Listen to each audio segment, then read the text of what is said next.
కాసేపట్లో తెలంగాణ అసెంబ్లీ సమావేశాలు పునఃప్రారంభం కానున్నాయి. 3 రోజుల విరామం తర్వాత నేడు అసెంబ్లీ సమావేశాలు జరగనున్నాయి. ఇవాళ అసెంబ్లీలో మంత్రి Uttam Kumar Reddy power point presentation ఇవ్వనున్నారు. తెలంగాణ రాజకీయాల్లో నీల పంచాయతీ ముదురుతోంది. కాంగ్రెస్, బీఆర్ఎస్ మధ్య డైలాగ్ వార్ జరుగుతుంది. పాలమూరు, రంగారెడ్డిపైన మాటల యుద్ధం నడుస్తుంది. పవర్ పాయింట్ ప్రజెంటేషన్ ఇవ్వాలని ప్రభుత్వం నిర్ణయించగా సభలోని తేల్చుకుంటామని బీఆర్ఎస్ చెబుతోంది.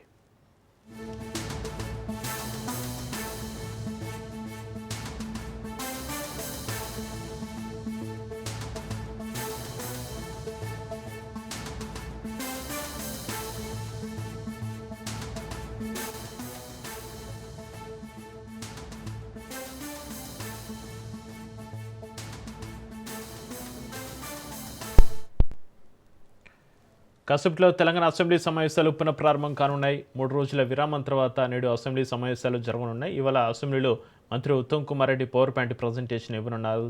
తెలంగాణ రాజకీయాల్లో నీల పంచాయతీ ముదురుతోంది. కాంగ్రెస్, బీఆర్ఎస్ మధ్య డైలాగ్ వార్ జరుగుతుంది. పాలమూరు, రంగారెడ్డిపైన మాటల యుద్ధం నడుస్తోంది. పవర్ పాయింట్ ప్రజెంటేషన్ ఇవ్వాలని ప్రభుత్వం నిర్ణయించగా సభలోనే తేల్చుకుంటామని బీఆర్ఎస్ చెబుతోంది.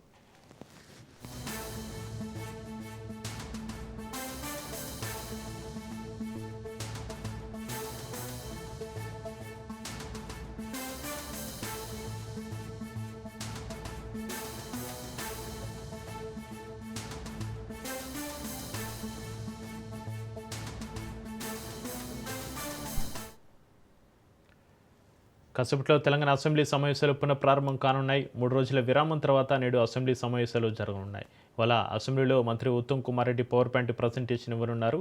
తెలంగాణ రాజకీయాల్లో నీల పంచాయతీ ముదురుతోంది. కాంగ్రెస్, బీఆర్ఎస్ మధ్య డైలాగ్ వార్ జరుగుతుంది. పాలమూరు, రంగారెడ్డిపైన మాటల యుద్ధం నడుస్తుంది. పవర్ పాయింట్ ప్రజెంటేషన్ ఇవ్వాలని ప్రభుత్వం నిర్ణయించగా సభలోనే తేల్చుకుంటామని బీఆర్ఎస్ చెబుతోంది.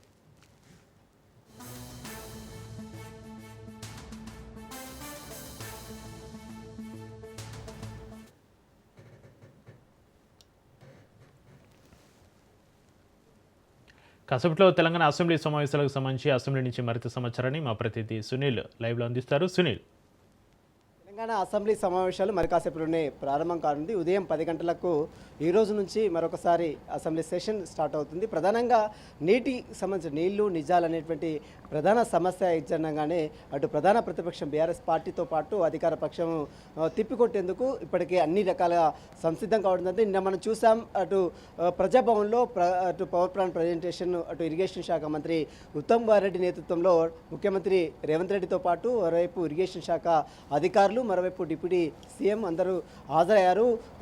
గత 10 ఏళ్లలో బీఆర్ఎస్ పార్టీ నీట్ల విషయంలో, ప్రాజెక్టుల విషయంలో చేస్తున్నటువంటి తప్పిదాలను ఎత్తిచూపే ప్రయత్నము అసెంబ్లీ సాక్షిగా చేయాలనేది ప్రధానమైనటువంటి డిమాండ్ అజెండాగా అధికార పక్షము సన్నద్ధం కావడం జరిగింది. మరోవైపు కాంగ్రెస్ ప్రభుత్వం చేస్తున్న నీటి విషయంలో కావచ్చు, ప్రాజెక్టుల విషయంలో దోచుకున్నటువంటి విషయాలపై కూడా ఖచ్చితంగా ఎండగడతామనే విషయాన్ని మరోవైపు బీఆర్ఎస్ పార్టీతో పాటు ప్రధాన ప్రతిపక్ష నేతలు కూడా ఒక సన్నద్ధం కావడం జరిగింది. మొత్తం మీద ఈరోజు జరిగేటువంటి అసెంబ్లీ సమావేశాలు వేడి చర్చ జరిగే అవకాశం ఉంది. మరి ఈరోజు పవర్ ప్లాంట్ ప్రజెంటేషన్ ఈరోజు ఇస్తారా, లేదా రేపు ఇస్తారనేది కూడా మరి కాసేపులో క్లారిటీ కూడా వచ్చే అవకాశం ఉంది. ఈరోజు మాత్రం కొన్ని ప్రధానమైనటువంటి బిల్స్పై మాత్రమే కొన్ని శాసనసభలో తీర్మానం చేసే అవకాశం ఉంది.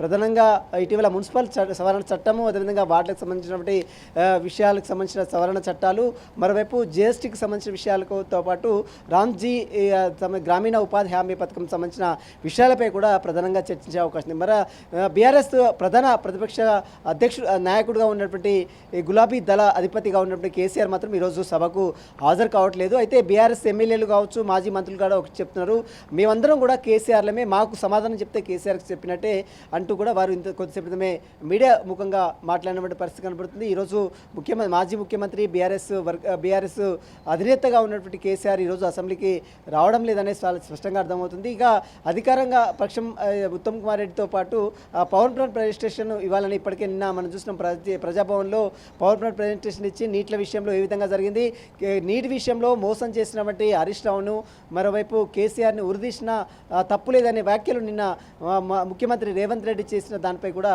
అటు బీఆర్ఎస్ నేతలు తీవ్ర ఆగ్రహం వ్యక్తం చేస్తున్నారు. బంకచెర్లకు సంబంధించిన విషయాలు కావచ్చు, మరోవైపు పాలమూరు రంగారెడ్డి ఎత్తిపోతలకు సంబంధించిన పథకాలకు సంబంధించిన విషయాలు కావచ్చు, ఆంధ్రప్రదేశ్ ప్రభుత్వం అక్రమంగా కడుతున్నటువంటి ప్రాజెక్టుల విషయంలో రాష్ట్ర ప్రభుత్వం నిర్లక్ష్యంగా వ్యవహరిస్తుంది, చూసి చూడనట్టు వ్యవహరిస్తుందని వ్యాఖ్యలు మరోవైపు బీఆర్ఎస్ నేతలు చెప్తున్నారు. కాబట్టి దీనికి సంబంధించిన విషయాలపై కూడా నిన్న ముఖ్యమంత్రి రేవంత్ రెడ్డి చాలా స్పష్టంగా అనేక అంశాలు కూడా మీడియా ముఖంగా వెల్లడించడం జరిగింది.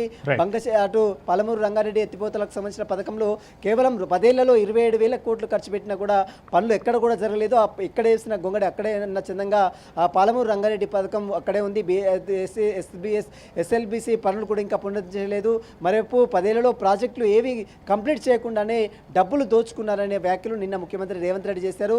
గడిచిన 2 ఏళ్లలో ఇప్పటివరకు పాలమూరు రంగారెడ్డి పథకానికి 7,000 కోట్లు అధికార పార్టీ ఖర్చు పెట్టిందనే వ్యాఖ్యలు నిన్న ఉత్తమ్ కుమార్ రెడ్డి కూడా మాట్లాడారు. మొత్తం మీద నీటి ప్రాజెక్టుల విషయంలో గత 10 ఏళ్లలో బీఆర్ఎస్ పార్టీ మోసం చేసింది ప్రజల్ని, ముఖ్యంగా మహబూబ్నగర్ ప్రజలను మోసం చేసింది.